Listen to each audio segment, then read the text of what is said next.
Rapidly increasing crude oil prices and stringent government regulations regarding carbon emissions are increasing demand for alternative fuels like biofuels and synthetic fuels. However, the availability of resources for the sustainable use of these fuels, as well as the infrastructure required for production, storage and distribution, is limiting usage. Professor AKSHAT TANKSALE from Monash University has done extensive work on this subject and joins us now. Professor, welcome. Thank you so much for joining us today. Are you convinced that alternative fuels are the answer to reducing our carbon footprint? Thanks for having me on the APEC network. The alternative fuels are the future. Really, we need to transition away from fossil resources, which are dwindling in nature, but also increasing the carbon emissions in the atmosphere.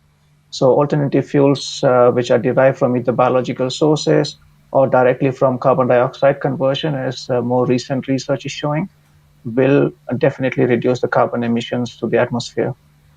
So what does the path look like towards achieving net zero liquid fuel?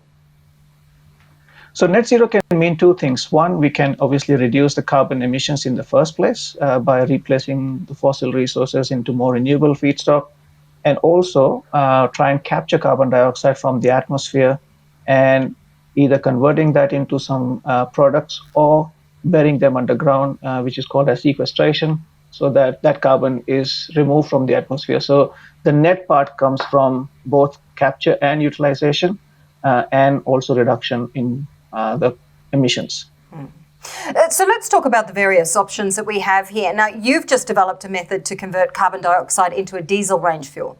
And this essentially has got that potential that we've just been discussing to produce that net zero liquid fuel alternative. Tell us a little bit about this. Right, so we have been researching on carbon dioxide conversion to fuels for some time, and we've come across this new method where carbon dioxide can be converted into bigger molecules like diesel range fuels. In the research so far, we have seen in other papers conversion of carbon dioxide into smaller molecules, but those are gaseous in nature and cannot be put into the current engines. And so if we can do that to diesel range fuels, then we don't need to convert our current fleet of cars and do major modifications to it, and can be adopted more easily. How close are you? What's the path to commercialization on this? So path to commercialization requires pilot work at a bigger scale. So we have obviously proven that at a laboratory scale. We are currently working with companies like Woodside Energy and Tata Power to look at scaling up these process at a scale where we can demonstrate it at a kilogram quantities, and then hopefully with techno-economic assessment of these process, we can show that there's a path to progress for commercialization. Well, what's the timeline for research like this? I mean, how quickly will we see this type of fuel in our cars? It does take time. So 3 to 5 year framework is usually it takes time to get out of the lab and demonstrate it at a bigger scale. And then there are several market forces determine how quickly these can be adopted. There are government policy frameworks that need to be put in place. Obviously, diesel has been the choice of fuel for 100 years or more.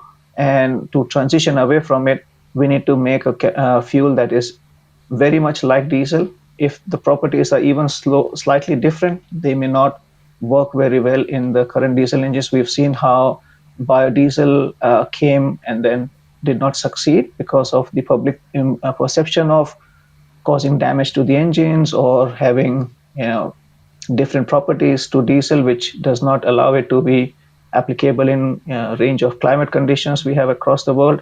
So we really need a fuel which can really what we call as drop-in fuels, so which can just replace the current fuels into more renewable feedstock. So what about other forms of biofuels, Professor? I mean, how far advanced are we on a global scale? And what opportunities are you, as an expert in the subject, most excited about? So we have come across several alternatives in the past, like ethanol, which was bio-derived, but again was not very well adopted in practice. because of its perception of causing damage to the engines. And again, we were only replacing about 10% of gasoline with ethanol. Some of it is still available, but mostly it's not widely applicable. In other parts of the world, in maybe Brazil, I think it is most widely used, but otherwise not much use in cars. We can accelerate that by transitioning to fuels that are readily just drop in to the current car or diesel range fuels, and that will take time. I mean, we this is called as advanced biofuels, where we're trying to convert biological feedstock into a fuel which is exactly like what we are currently using. And while we can do it technologically, it is possible. Commercially, it does not make sense because it costs more money to make those fuels than what is currently the gasoline prices. No one wants to pay $4 for a liter of gasoline, and that is the challenge. There are many challenges, aren't there, when it comes to biofuels? And I think probably, correct me if I'm wrong because we're quite early in the journey, there's things like land and water resource requirements, air and groundwater pollution. And of course, there are even now some biofuels which do emit more carbons than some fossil fuels. So all in all, there's still quite a lot of challenge ahead. How do we overcome these challenges and how quickly can we overcome them? So, like I said, technologically, I think we can do a lot of things. Now, we have been, humanity as a whole have got into a bad habit of getting, things out of the ground cheaply and burning them without any penalty. So we have been, free to pollute our environment for, if we consider carbon dioxide as a pollution, which for long periods of time we didn't consider carbon dioxide as a pollution. So there is a cost to that as well. We don't factor into our calculation the damage that climate change is making to our environment. There is increasing flooding, increasing bushfires. All of these has cost, but that cost does not come out of our wallet when we pay for the fuel. And so when we change how we calculate our cost for fuel, I think the changes will come. So, there has been carbon tax in the past, which has come and gone. So we need to have something similar, if not carbon tax, some kind of a carbon reduction mechanism, carbon trading scheme, so that there is an actual cost on that carbon associated with it, where we calculate the true penalty that it makes, the damage it makes to the environment. Just before we let you go, Professor, what about the other alternative fuels like hydrogen and natural gas? More on a broad level, what role do they play in our future alongside biofuels? So hydrogen is a very viable fuel source, especially if we use renewable energy to split water into hydrogen and oxygen. The trouble with hydrogen is it is looking like increasingly it cannot be used in small vehicles or trucks even. Maybe for trains that might be viable, but small vehicles we have been researching for a long periods of time. We are not able to easily store enough hydrogen to last a big journey. I think in that sense, electric vehicles are probably winning the race.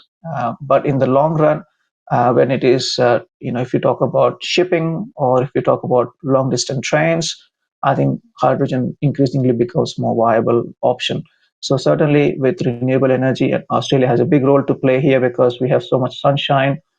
We can produce quite a lot of green electricity, and we have access to clean water in the oceans, where we can again use that water for splitting it into hydrogen. So we have a big role to play in hydrogen economy, and I think the path for certainly for hydrogen is very bright. Natural gas is an alternative. I mean, we know how to use natural gas already, but it has lower carbon emission, but not zero. So if we use that as an alternative, we still need to deal with the carbon emissions that come with it.